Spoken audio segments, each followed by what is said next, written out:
Hello mga kananay, mga ka-OFW. Mag-ingat-ingat tayo palagi. Lagi tayong magdasal para gabayan tayo ng Diyos araw-araw. At iiwas niya tayo sa mga kapahamakan, lalo na yung mga kapwa ka-OFW na nasa parts ng Middle East kung saan ayun, naapektuhan. So, always pray and kalma lang, huwag masyadong iniisip and huwag masyadong mamroblema, magdasal lang ng magdasal para uh, uh, safe tayong lahat. Mag-ingat mga kananay, God bless. Nagpudot guys. Maano po, mainit po yung init ang hindi kong sabihin, kaya lagi akong nakarayban, masakit po ang mata ko sa init. Nung nagpunta ako ng city center, nag-inquire ako sa sa mga optical. Hala, ang mahal dito guys, sa Pilipinas na lang. Tapos bumili ako ng ng high quality na anti radiation. Mahal guys. 69 plus yung niya 15 yung pagdadala, delivery, ganyan. Pero maganda siya, quality, kaso hindi ko siya magagamit dito kasi hindi ko nagustuhan yung niya, golden siya. Ano kaya ang gagawin ko? I-try kong paguhin sa yung kulay.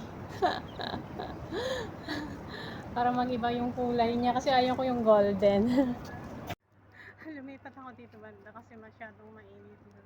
So ayun guys, nag-inquire ako doon sa optical sa city center. Mahal po dito guys, napakamahal ng ng pa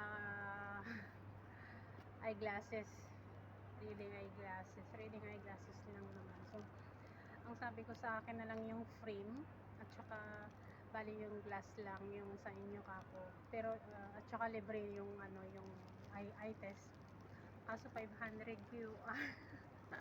Tapos 500 sa kanila, so sabi ko tumawad pa ako guys kung may less, kung pwede bang i-less yun. Sabi niya hindi daw kasi kaya pala mahal yun, sabi ng kaibigan ng kakilala ko, kaibigan ganyan, kapatid. Mahal talaga dyan kasi mall. Kasi sa sa Kabayan kasi po guys, dati meron sa Kabayan nga noon, mga na 2 taon na yata nawala.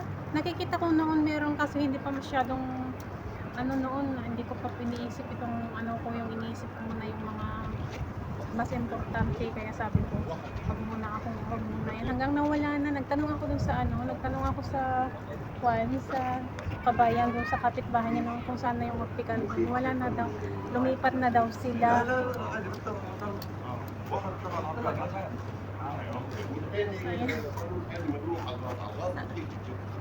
Baka pag uwi ko sa bahay, wala na sila amo ko. Magpaano na lang ako sa Pilipinas, optical na lang sa Pilipinas pagka nagbakasyon ako ng Diyos. Although nakikita ko pa naman, yun nga lang, pag maliliit na letra at saka ang background is yung puti na papel, tapos maliliit na na letra. Nakikita ko guys, nababasa ko, kaso yung halimbawa yung 7, mapagkamalian ko yung na 1, yung 2 mapagkamalian ko na 3, or yung 3 parang 8, ganyan, yung 6 nagiging nag-iiba-iba. Kaya pala ako nung ako sa kasi may libreng kantahan sa Eat All You Can sa Boracay Restaurant dito, Filipino Foods. Mali-mali yung mga nilagay ko, akala ko tama na talaga yung ko, pero nakikita ko pa naman guys, sa awa ng Diyos. 6 years na po kasi yung yung una kong eyeglasses na una, tsaka dahil sa kapupunas nagasgas na siya. At saka nung may time na nagbakasyon ako noon sa Pilipinas after 6 years, ganyan, nagamit ko yun. Nagpagawa ako sa Pilipinas, pero sobrang lakas. Sabi ko, ano ba to, akin ba to, nagkamali yata sila. Sobrang lakas po guys, talagang mahilo ako. Hindi pa naman ganun kalakas yung ko after the 6 years. At saka okay po naman yung ko, yung reading ko, yung white white background lang. Yung yung hindi ko nare-read. Ganon. Kaya ganun ang sabi ko. Hindi ko talaga po nagamit guys, pero at least mura sa Pilipinas. 700 nga lang yun noon eh. Yung mga nakikita ko sa mga optical sa social media, na yung mga nakakakuha ng mga eyeglass nila is, 1,500, 2,000, 2,500, ganyan. Okay lang yun. Eh dito kasi, ang mahal. Akalain mo ba naman yung 500 QR, and then sa mall lang, hindi ko alam sa iba. Eh, kung palit nyo yun sa Pinas, hindi natin maiwasan mag-convert kasi hindi natin pinupulot ang pera. Mahirap kitain ang pera, guys. Kaya, be practical. Mag-ingat kayong lahat mga kananay. Stay away from windows and the exposure area ba yung sabi nila, and sa maraming delikadong parts.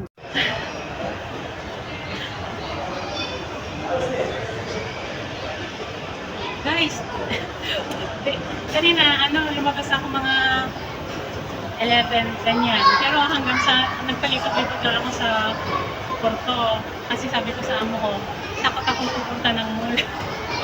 Tapos umuwi ako ng bahay mga 3:30 kasi akala ko kakain sila ng bahay, and then sabi ko, ano ba sir, kakain ba kayo dito or hayaan na lang yung driver ang magpadala ng bukas, sabi ko sa kanya. Ay, sa Sunday, sabi ko, kasi baka busy yung driver nyo, kailangan ng anak ko, baka gusto lalala pa sa next week, sabi sa kanya. Tapos sabi niya, sige, punta ka na lang, lalabas kami. Binaba nila ako. Huwag ka nang madala lang sa linya, kasi wala naman ako natatanggap na message. At saka marami ng taong nagsilabas na No es como que so, umuwi lang ako para kasi yung long sleeve ko kanina, malamig siya. Nagsuot na lang ako ng mas makapal. Tinanong ko na sila, sure ba na okay ako doon, ganito, ganyan. Sabi ko sa kanya, okay lang. At saka hindi na ako mag-alala guys, kasi wala na akong natatanggap na message. Ang dami ng tao. Pupunta ako namaya doon sa Philippine Foods. Kasi sabi ko, kakain na ako dito kasi 4:30 ko mabutin. Pero nakapadala na ako ng Diyos. Bukas na siya. Ng alas 4, sakto lang guys. Alas 4, ako nang pinakauna. Pero sa kabila ang haba na ng linya.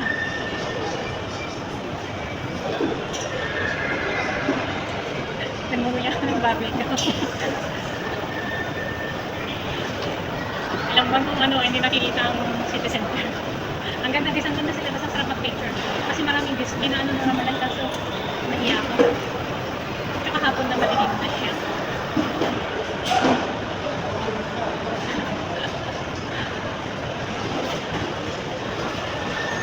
Hindi na ako pupunta dito sa Antar de Ramadan.